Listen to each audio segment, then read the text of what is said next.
Assalamualaikum warahmatullahi wabarakatuh. Hai, perkenalkan nama saya Muhammad Raka Zahran Hagifari dari 10.6. Di sini saya akan menceritakan cerita wayang yang berjudul Puputan Badung, Perlawanan hingga titik darah penghabisan oleh Kerajaan Badung. Oke, pertama-tama di sini saya akan mencantumkan durasi cerita wayang tersebut, yaitu yang tercantum dalam naskah saya itu hanya 5 menit saja. Nah, lalu kita lanjutkan saja ke perkenalan tokoh-tokoh wayang yang ada di dalam cerita tersebut. Yang pertama, di sini ada Raja Badung, raja dari Kerajaan Badung. Lalu yang kedua, di sini ada Patih Agung dari Kerajaan Badung. Lalu di sini ada tokoh terakhir dari Kerajaan Badung, yaitu sebagai Panglima Perang. Dan terakhir ini adalah tokoh dari pihak Belanda bernama Kapten Leventer. Sekian perkenalan cerita dari saya. Mari kita lanjut ke ceritanya. Di tanah Bali yang permai, Kerajaan Badung berdiri teguh di bawah kepemimpinan Raja I Gusti Ngurah Made Agung.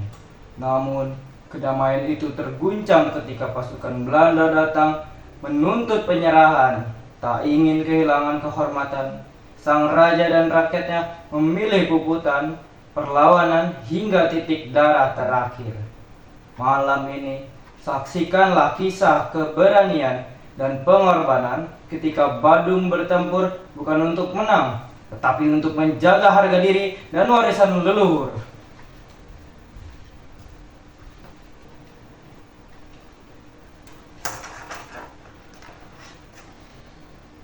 Wahai para pembesar kerajaan, Belanda telah menuntut kita untuk menyerah dan membayar ganti rugi atas peristiwa kapal dagang mereka yang karam.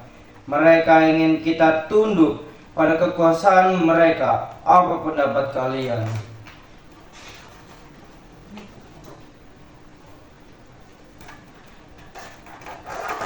Ampun, Baginda, kita tahu bahwa Belanda hanya ingin mencari alasan untuk menundukkan Badung. Jika kita menyerah, maka kehormatan kita akan lenyap. Namun, perang juga bukanlah perkara mudah.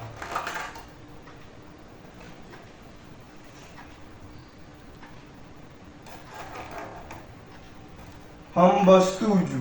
Baginda, kita harus melawan. Pasukan kita siap bertempur sampai mati demi mempertahankan tanah leluhur kita. Benar, aku lebih memilih mati di medan laga daripada tunduk pada penjajah. Kita akan berperang. Gong ditabu, mendadakan keputusan perang telah dibuat. Cerita pun berlanjut. Di luar istana, Kapten Leventer dan pasukan Belanda telah tiba di gerbang Kerajaan Badung.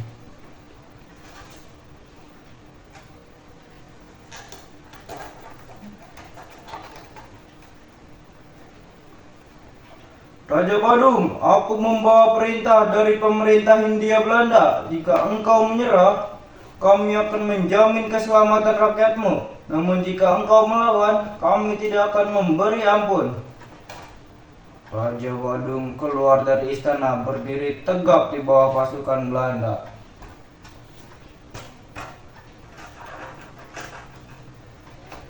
Kami orang Badung tidak mengenal kata menyerah. Jika kalian ingin berperang, maka mari kita bertempur dengan kehormatan.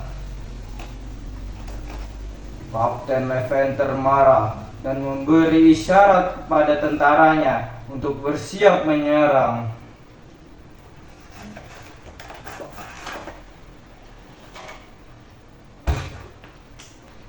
Di medan perang, pasukan Badung dengan pakaian adat dan keris di tangan maju menghadapi pasukan Belanda yang bersenjata lengkap.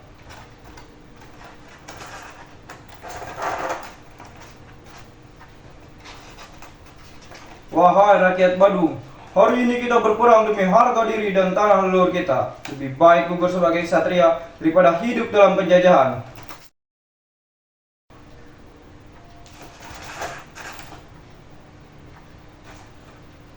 Teriakan perang menggema, pasukan Badung maju dengan gagah berani.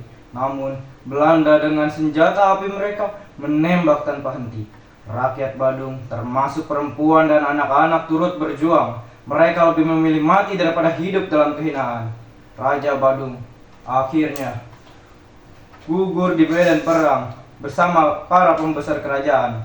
Belanda berhasil merebut istana, namun mereka tidak bisa mengambil semangat perjuangan rakyat Bali.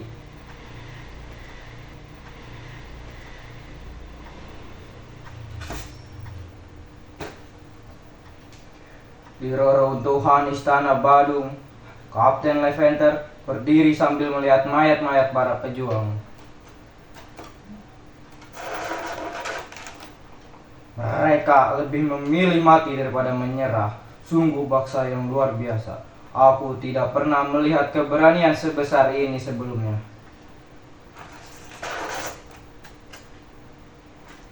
Suara gamelan mengiringi suasana duka. Namun, semangat pembuatan tetap hidup dalam hati rakyat Badung. Tamat. Halo teman-teman, kali ini kita sudah mencapai tahap refleksi. Nah, tadi kan saya sudah cerita. Nah, apa sih yang bisa saya dapatkan dari cerita yang saya bawakan tadi? Yang pertama, saya jadi bisa mengimpersonate karakter wayang. Yang kedua, saya jadi bisa menceritakan cerita dengan sesuai dengan waktunya. Yang ketiga, yaitu saya jadi bisa mengimprovisasi sebuah cerita. Nah, tadi kan saya sudah menyebutkan apa yang bisa saya pelajari. Nah, kali ini saya akan menyebutkan beberapa kekurangan yang saya ceritakan tadi. Yang pertama, kekurangan saya adalah wayangnya kurang meyakinkan, yaitu saya terlalu memepetkan waktu pada akhir deadline. Jadinya saya buru-buru membuat wayang tersebut. Yang kedua, ada tempatnya yang kurang juga, kayaknya ini agak kurang bagus gitu, soalnya bahan ergap menggunakan bahan seadanya yang di rumah. Yang ketiga yaitu mungkin membaca ceritanya terlalu cepat, ceritanya kurang bagus bisa juga, terus kayak wayangnya juga gerak-geraknya juga kurang bagus gitu. Ya, cukup sekian mungkin yang bisa saya tahu. Terima kasih. Ya, mohon maaf bila ada kesalahpahaman kata atau penceritanya yang kurang. Wassalamualaikum warahmatullahi wabarakatuh.